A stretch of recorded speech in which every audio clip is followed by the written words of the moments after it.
جن لوگوں کے گھر میں زکوٰۃ کا 1 روپیہ بھی باقی رہا، گویا کہ ان کے مال میں پورا حرام پیسہ باقی رہا، اور حرام جب تک گھر کے اندر رہے گا اس کے خیالات بھی فاسد خیالات ہوں گے، اس کے اخلاق بھی گندے اخلاق کی طرح بڑھتے رہیں گے۔ میں آپ کو بتاؤں، کسی کے گھر کے سامنے سے آپ گزر رہے ہیں اور گھر کے اندر اگر کسی نے اگربتی جلائی ہے، بخور لگایا ہے، تو خوشبو باہر آ ہی جاتی ہے، گزرتے ہی پتہ چلتا ہے۔ لیکن اگر کسی کے گھر کا ٹوائلٹ ٹوٹ چکا اور اس کی غلاظت گھر کے اندر بہہ رہی ہے، تو اس کی بدبو صرف گھر والے نہیں، باہر والے بھی سونگھنے لگ جائیں گے۔ اسی طرح سے حرام مال کسی کے گھر میں ہے تو اللہ کے فرشتے اس گھر کے آس پاس تک نہیں آتے ہیں۔ حرام مال جس کے گھر میں جمع کیا ہوا ہو وہ ایسی ہی بدبو دیتا ہے، اللہ کے فرشتے اس کے قریب نہیں آتے ہیں۔ اسی لیے میرے عزیزو، زکوٰۃ کا نظام لوگوں کو ایسا لگتا ہوگا کہ یہ صرف دان دینا ہے، جیسے دوسرے دھرموں میں ہے، دوسرے ادیان میں ہے، جسے دان جس کو کہتے ہیں کہ جس کو جتنا چاہے وہ دان دینا چاہیے، اور اس کے ہاں ان لوگوں کو بڑھا چڑھا کر کے بھی بیان کیا جاتا ہے۔ دان ایک خیرات ہو گئی، وہ نفل ہے اسلام میں، وہ دان دینے کا وہ تو ایک بہت بڑا الگ طبقہ ہے، یعنی خیرات کرنا۔ لیکن زکوٰۃ جو ہے یہ صرف خیرات نہیں، یہ فرض ہے۔ جیسے آپ کے لیے فرض یہ نماز فرض ہے، جمعہ آپ کے لیے فرض ہے، اسی طرح سے صاحب حیثیت کے لیے زکوٰۃ فرض ہے۔ اور اگر اس نے زکوٰۃ نہیں نکالا تو اس کے متعلق قرآن کیا کہتا ہے سنیں، والذین یکنزون الذہب والفضة ولا ينفقونها فی سبیل اللہ فبشرہم بعذاب علیم۔ محبوب، جو لوگ سونا اور چاندی کو جمع کر کے رکھ لیتے ہیں اور اللہ کی راہ میں اس کی زکوٰۃ نہیں دیتے یا خرچ نہیں کرتے، آپ ان کے لیے دردناک عذاب کی بشارت دے دیجئے۔ اللہ فرما رہا ہے اپنے محبوب سے، ان لوگوں کو دردناک عذاب کی بشارت دے دے۔ کیا ہوگا؟ یوم یحمى علیہا فی نار جہنم فتکوی بہا جباہہم وجنوبہم وظہورہم ھذا ما کنزتم لانفسکم فذوقوا ما کنتم تکنزون۔ اللہ فرماتا ہے جس دن آگ تپائی جائے گی، جہنم کی آگ تپائی جائے گی، بھڑکائی جائے گی، تو اس آگ کے ذریعے سے ان کی پیشانیوں کو داغا جائے گا، ان کے بازوؤں کو داغا جائے گا، ان کے پیچھے والے حصے کو داغا جائے گا اس گرم تپی ہوئی آگ سے، اور پھر اس سے کہا جائے گا ھذا ما کنزتم لانفسکم، یہ تو وہی ہے جو تو نے اپنے لیے خزانہ کر کے رکھا تھا، یہ وہی ساری چیزیں ہیں جو تو نے اپنے لیے سیف کر کے رکھا تھا۔ فذوقوا ما کنتم تکنزون، جو کچھ تم جمع کرتے تھے اب چکھو آج کے دن، آج اس کو چکھو، یہ کہا جائے گا، اس کو چکھایا جائے گا اور عذاب میں مبتلا رہے گا۔ یہاں تک کہ یہ تو قیامت کے دن کے عذابات کا ذکر ہے، اور قبر کے متعلق فرمایا گیا کہ اس کی میت قبر میں رکھ کر کے چلے جانے کے بعد سے لے کر قیامت قائم ہونے تک ایک خوفناک سانپ اس کے گلے میں پھندا ڈال کر قبر میں بیٹھا رہے گا، اور اس کی ناک کی ہڈی کو ڈستا ہوگا اور چوستا ہوگا۔ وہ قبر والا پریشان اس عذاب سے اس کو دور کرنے کی کوشش کرتا رہے، تو وہ سانپ کہتا ہے کہ تو مجھے کیوں الگ کرتا ہے، میں تیرا مال ہی تو ہوں جسے تو دنیا میں بہت زیادہ عزیز رکھتا تھا، میں تیرا سونا چاندی اور تیرا جمع کیا ہوا مال ہی تو ہوں، تو اب اس سے مجھ سے چھٹکارا اس وقت تک نہیں حاصل کر سکے گا جب تک اسرافیل علیہ السلام سور نہ پھونک دیں۔ میرے عزیزو، یہ جو وعیدیں آئی ہیں ان لوگوں کے لیے ہیں جنہوں نے اپنے مال کا حق اللہ کی راہ میں نہیں دیا۔ آپ دیکھیں، اللہ کریم نے جو کچھ بھی دیا ہے آپ کو، یہ آپ کی اپنی محنت نہیں۔ جو اگر یہ سمجھتا ہو میں نے اپنے خون پسینے کی محنت سے یہ سب کمایا ہے، یہ خام خیالی ہے میرے عزیز۔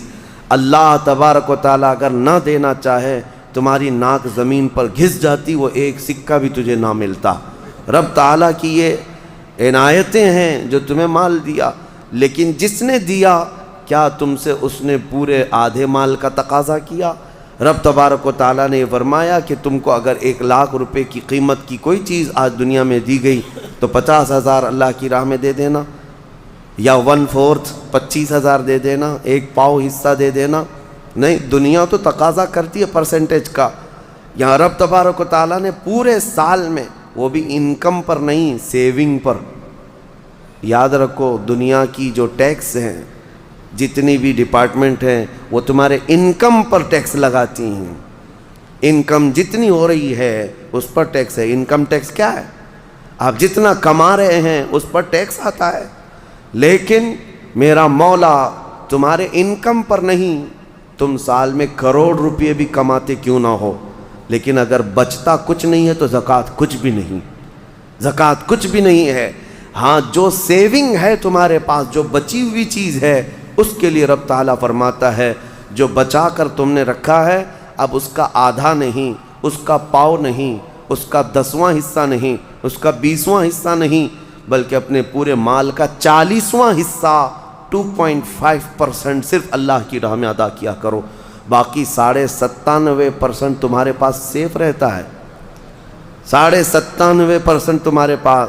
مجھے حیرت ہوتی ہے زکوٰۃ کے اس نظام کو، کبھی میں سوچتا ہوں اتنا 2.5% نکالنے سے ہوتا کیا ہے؟ کس کا بھلا ہوگا؟ نکالنے والے کا کیا نقصان ہونے والا ہے؟ کچھ بھی نہیں۔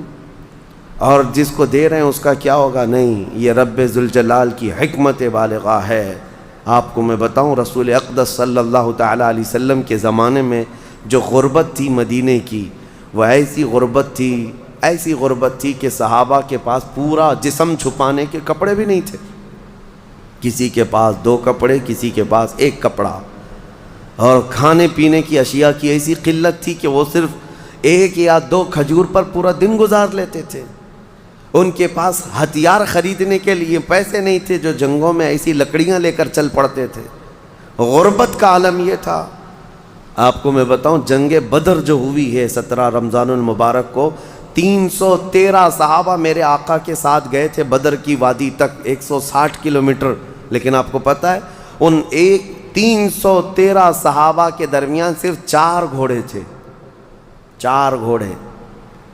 آپ سوچ سکتے ہیں 4 گھوڑے تھے صرف جس پر سواری کی جا سکتی ہے 313 لوگوں کے پاس۔ وہ غربت کا عالم تھا، لیکن نبی کریم صلی اللہ تعالیٰ علیہ وسلم نے یہ زکوٰۃ کا نظام قائم فرمایا۔ میں آج آپ کو بتاؤں کہ حضور پاک کی وفات ظاہری کے بعد صدیق اکبر کا زمانہ آیا، 2.5 سال صدیق اکبر نے خلافت کی۔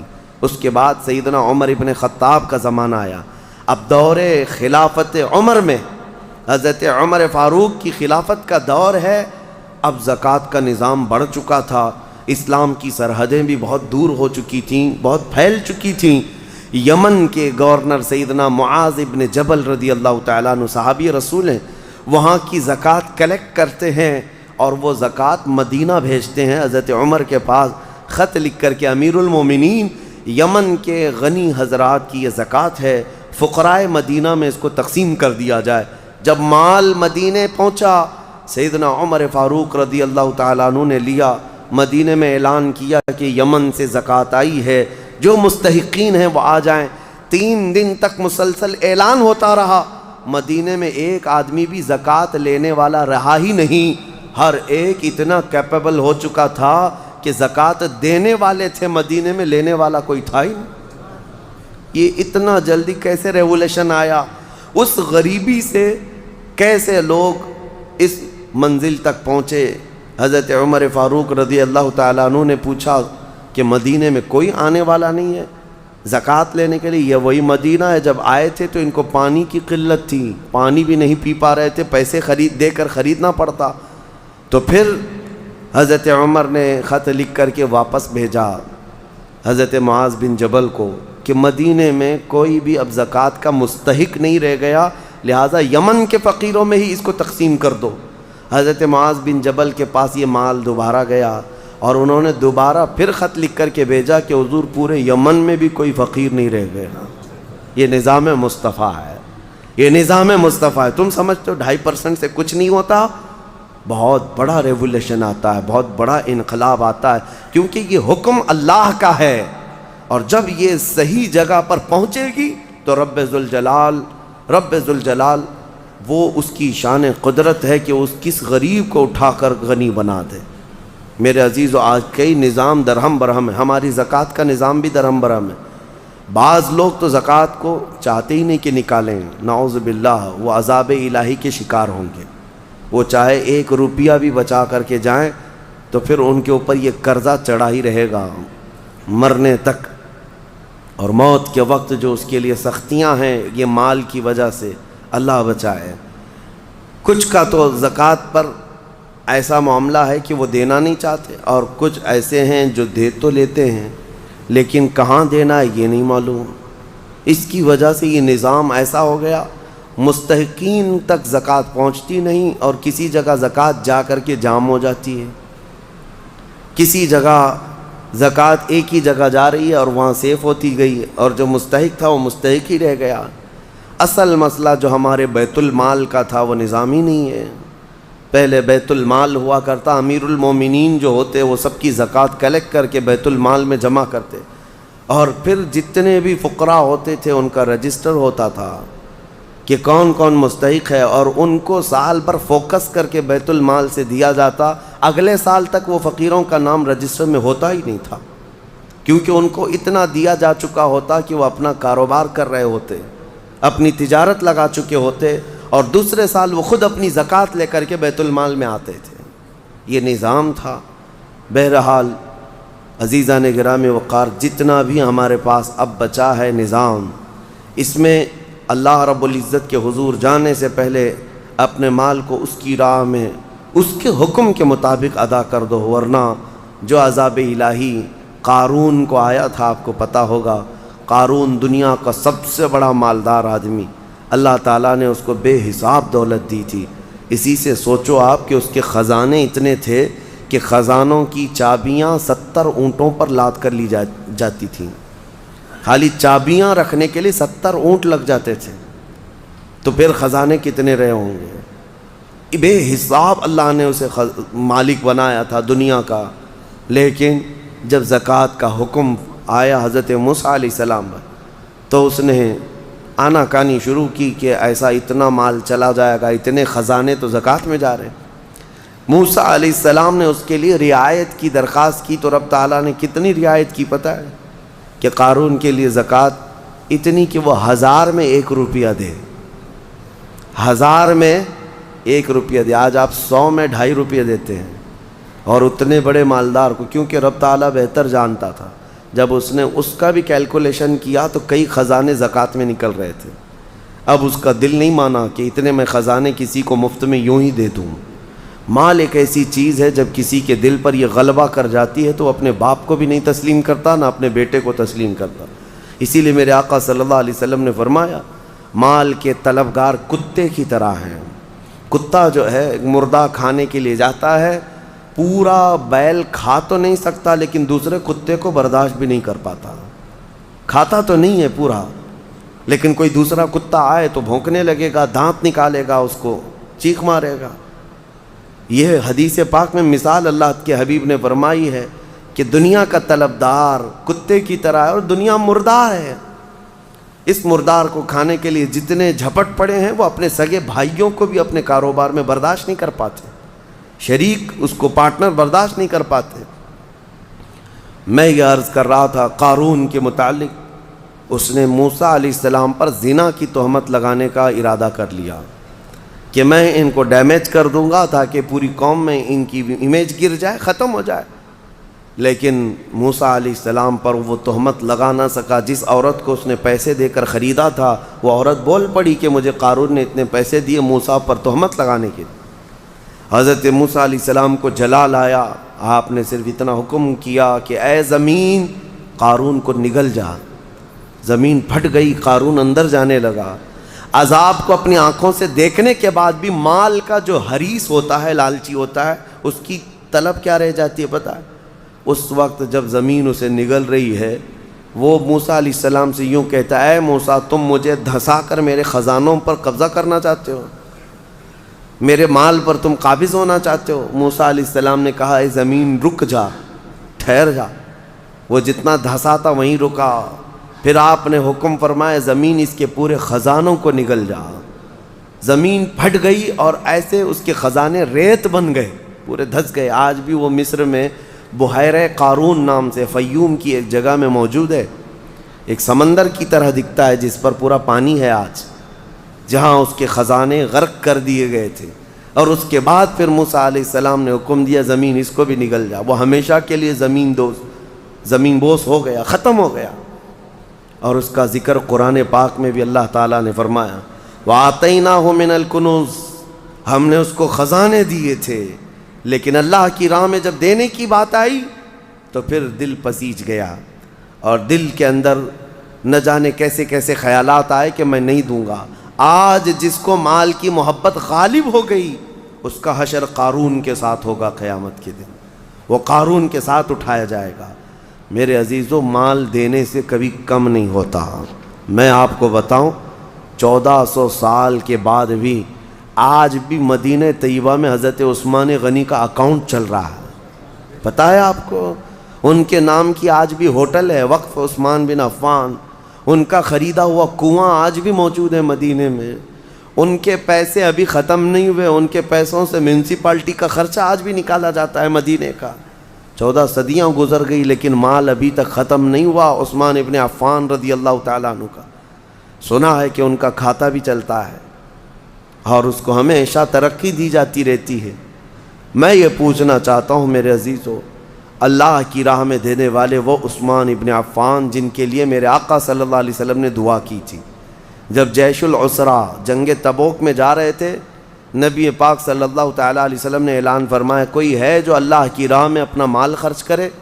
حضرت عثمان غنی رضی اللہ تعالیٰ عنہ نے اعلان کیا 1000 اونٹ میری جانب سے اور اتنا ہی ساز و سامان. پھر دوسری بار حضور پاک صلی اللہ علیہ وسلم نے اعلان فرمایا اور کوئی ہے؟ حضرت عثمان غنی دوبارہ اٹھتے ہیں اور کہتے ہیں 1000 اونٹ میری جانب سے اور اتنا ہی ساز و سامان. تیسری بار میرے آقا صلی اللہ علیہ وسلم نے پھر اعلان کیا کوئی اور اللہ کی راہ میں وقف کرے گا؟ حضرت عثمان غنی پھر اٹھتے ہیں اور کہتے ہیں 1000 اونٹ اور میری جانب سے. ایک محفل میں 3000 اونٹ ساز و سامان کے وقف کرنا. اور اس کے بعد میرے آقا نے فرمایا اب عثمان کو جنت میں جانے سے کوئی چیز روک ہی نہیں سکتی، جنت واجب کر لیا انہوں نے اپنے اوپر. میں کیلکولیشن کے اعتبار سے آپ کو ایک تخمینہ اندازاً بتاؤں. اس زمانے میں جو حضرت عثمان غنی نے ایک محفل میں وقف کیا تھا حضور پاک کے ایک فرمان پر، ایک محفل میں جو دیا تھا، آج کے حساب سے جب اس کو ٹیلی کیا جائے اور کیلکولیٹ کر کے اس کی آج کی قیمت لگائی جائے تو تقریباً 116 کروڑ روپے کی قیمت ہوتی ہے. 1 ارب 16 کروڑ آج کے دور کے اعتبار سے. وہ اونٹ، وہ ساز و سامان، وہ ساری چیزیں. ہے کوئی جو فرمان مصطفیٰ پر 120 کروڑ اپنا یوں ہی لگا دے اللہ اور اس کے رسول کے نام پر؟ اب یہاں سے یہ بھی اندازہ ہوتا ہے کہ اللہ تعالیٰ نے ان کو اس زمانے میں کتنا مال دیا تھا، لیکن کبھی انہوں نے اللہ کی راہ میں خرچ کرنے کے لیے بخالت سے کام کبھی نہیں لیا، کبھی کوئی کنجوسی نہیں، کبھی کوئی مال پر بیٹھ جانا سانپ کی طرح کوئی ایک جگہ بھی ہمیں نہیں دکھا سکتا.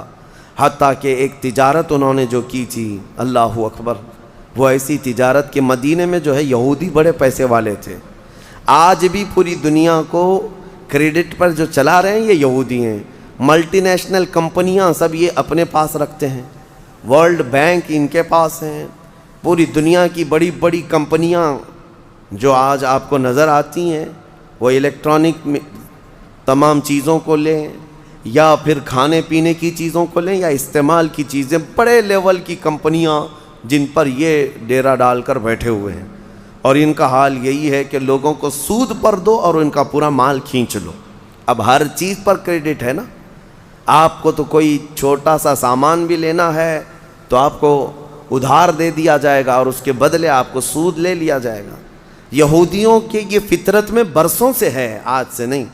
پوری دنیا کو یہ نوٹ پر لا کر کھڑا کی ہیں.